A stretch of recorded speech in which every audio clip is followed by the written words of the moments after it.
you really a trader in the financial markets, or are you really a gambler? There's a big difference, and one wins in the long run, one will lose in the long run. So part 2 of this video. If you have not watched part 1, please watch part 1. Pause this video, watch part 1, and I'll see you back here in a couple of minutes. If you're ready, let's begin. Fourth difference, and this is a big one.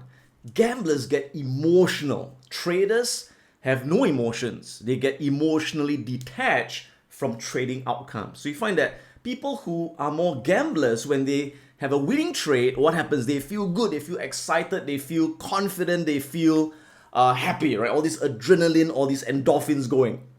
And when they have a losing trade, they feel really bad. They feel angry, betrayed by the market, disappointed, so they want to take revenge on the market, and all these emotions screw them up. Whereas traders are totally emotionally detached from trading outcomes, because traders know that wins and losses are part of the trading game. You're going to have wins and losses, and you never can tell which will be a winning trade and which would be a losing trade. So they don't feel happy when it's a winning trade. They don't feel sad when it's a losing trade, because they know that every trade outcome is completely random. In fact, if you take a good trade that meets all the rules, it can still be a losing trade, and it can be a winning trade as well. So traders, they treat trading as a business. Now, if you think of any business, whether you're selling clothes or selling food, you have got sales, revenue, and you have got cost of goods sold on any business. So for example, if you're selling clothes, for example, and you sell a shirt for $100, but it costs you $50 from the supplier to get the shirt, what's your profit? $50 gross profit margin. So that's a typical business, right? So same thing in trading. In trading, when you get a winning trade, you get 2R, for example, that is kind of like your sales revenue. When you have a losing trade, you lose 1R, that's like your cost of goods sold. So even if you have got a 50% win rate, that means that your profit margin is 1R. So again, trading is like a business, except it's a great business. Why? There's no rentals, there's no employees, there's no utilities. It's just you trading with the market. So when you think of losing trades as cost of business, you don't feel bad, because you know that you gotta have cost with sales. You just can't have sales alone. And one of the things you have to understand is that no matter how good a trader you are, using the best strategy, you will have losing streaks and winning streaks. Your overall outcome of your trading journey will not unfold linearly. So for example, if you're starting with a $10,000 account and you're trading it to, say, a $20,000 account, it doesn't go up in a straight line. Your account doesn't go up every day, every week, every month. It goes through ups and downs, just like the market. So understand that never look at the trading outcomes over a certain period and extrapolate those results forward into the future.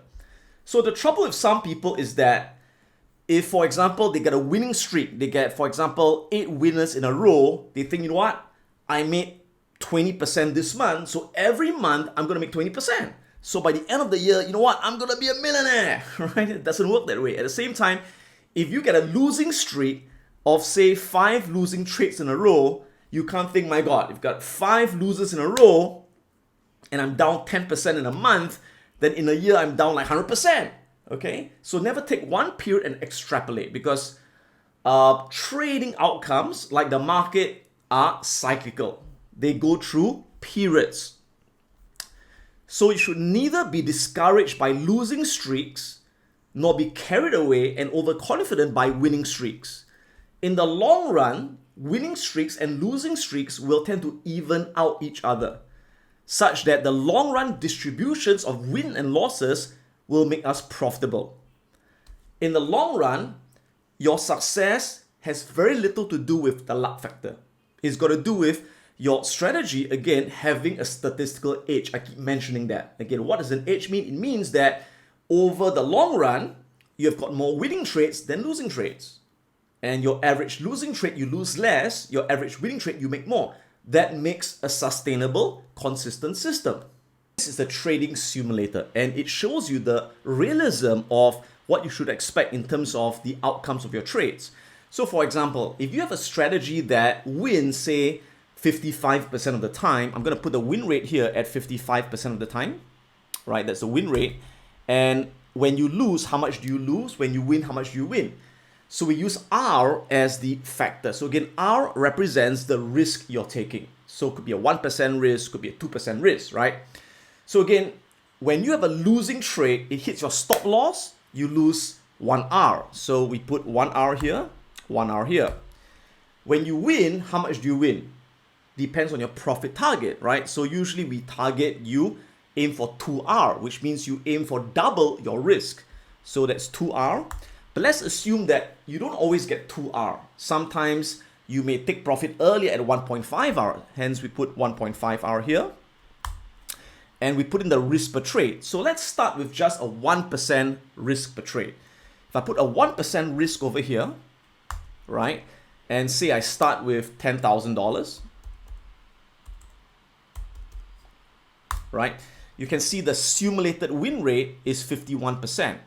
Why? Because out of 100 trades, you can see that it simulates a win rate of 51%. Sometimes it may be different. It may be 57%. So every time it's different because it's a random number generator. All right. Sometimes it's like 68%, right? It's kind of like if you take a coin and you toss a coin 100 times, you don't always get 50 hits, 50 tails. Although theoretically, there's a 50% chance you get a hit, right? But if I toss it 100 times, I may get 60 hits. But you toss it 100 times, you may get 40 hits. So every time I put this in, it would simulate 100 random trades. So the point is, even at a 54 to 55% win rate, you're getting a 60% return over 100 trades, like I said, which is in a year, 60% return. That's based on a 1% risk. If you risk 2%, right, you get a 100% return a year. You're doubling your capital every year. And that's very realistic with just a 50% win rate. But again, if you take a look at the capital, notice that from 10,000 to 20 grand, it's not a straight line, right? You go through ups and downs and ups, and also you have got losses along the way. Like these are what we call losing streaks. And if you take a look at the outcome, you can see this simulates that you could have winning streaks, and look at that, you could have losing streaks in a row. So as a trader, when you get a losing streak like that, holy moly, like 10 losses, you don't get emotional. You don't go like, why? You feel betrayed, angry. You got no emotions because if you keep trading with the system, at the end, you're going to double your money. The fifth difference, traders use a very consistent risk management technique. So for example, they always risk 1% of their equity on every trade, or they risk 2% or 3%. So whatever it is, they stick to a consistent risk per trade. Whereas gamblers, they have no risk management, right? They say, I feel good about this trade, they bet big. I don't feel good about this trade, I bet small. So they keep changing their money allocation. And when you keep changing the risk, it screws up the statistics of your strategy. So let me give you an example. Let's say you decide to start with a $10,000 account, right? So say you got $10,000 here, and you decide to start by risking 1% of your money, for example. So 1% risk. So a losing trade, you lose 1%. Winning trade, you make 2%. That's right, okay? And say when you start, you've got 5 winning trades in a row. So 1, 2, 3, 4, 5. 5 winning trades in a row. And each win is 2%. So 2% times 5, your account grows by 10%. Right? Okay, great. Now, what happens to some people? After 5 winning trades in a row, they get confident. They think, I'm good. Why should I risk 1%? Right? I'm on a winning streak. I will always win because I'm great. And so they start to risk, say, 10% right now. I'm going to risk 10% on one trade so I can be a millionaire next week. Right? But they forget that after 5 winning trades in a row, what's going to happen? Inevitably, you're going to have a losing trade. It's like you toss the coin, after 5 hits, you're going to get a tail, right? So, sure enough, they get 1 loss, but because now they are risking 10%, that one loss of 10% wipes out the 5 winning trades and they are back to break even. And they get upset. They say, shit, I've done 6 trades and I've not made any money. Never mind, the next trade will be a win. I'm sure of it. I'm confident. They think they can predict the future, right? So the next trade, sure enough, they get another loss. Let's say they get another loss, and now they're down 10% from where they started. And now they get scared. They say, oh my God, I've lost 10% of my money. Okay, I tell you what, let's not risk 10%. Let's go back to risking 1%. So now that they go back to risking 1%, what happens after 2 losses? Say after 2 losses, now they get 5 wins in a row again, right? 5 wins, 1, 2, 3, 4, 5. But because they are risking 1%, their 5 wins amounts to, again, 10% return, for example, roughly, right? So which means from minus 10%, they are now back to break even again. And they're thinking, I'm doing all these trades, I'm not making any money. So they said, done, I've got 5 wins again, I'm back, baby. Let's go back to 10% risk per trade. And sure enough, after 5 wins, the next trade is a loss and they're down 10% again. Now, what's my point? My point is, if you take a look at this person, for example, they had 1, 2, 3 losses, right? And 5, 10 wins. They had 10 wins and 3 losses. Now, let me ask you a question. Is that a good win rate? That's pretty good. 10 wins out of 13 trades. That is a win rate of 76%. So even if you have a win rate of 76%, what happens after all these trades? You're still losing money. Why? Because every time you've got a streak of wins, you increase your risk. And the loss wipes out all the wins. And once you've got a losing streak, you drop your risk and your wins can't make up for your losses. Does this sound familiar? Has this happened to you where every time you win, you bet more and then you lose everything back to the market? And then when you lose, you get scared, you risk less, then your wins can't cover your losses? That's why even with the best trading strategy, with a high win rate, you will still lose money in the end if you have got lousy risk management, if you do not have consistent risk management. And that's the difference between a gambler and a trader. Last key difference is that gamblers do not have a plan. They don't have a trading plan and they do not keep records. They don't learn from their mistakes. What mistakes? Everything is a mistake. It's all based on luck and prediction, right?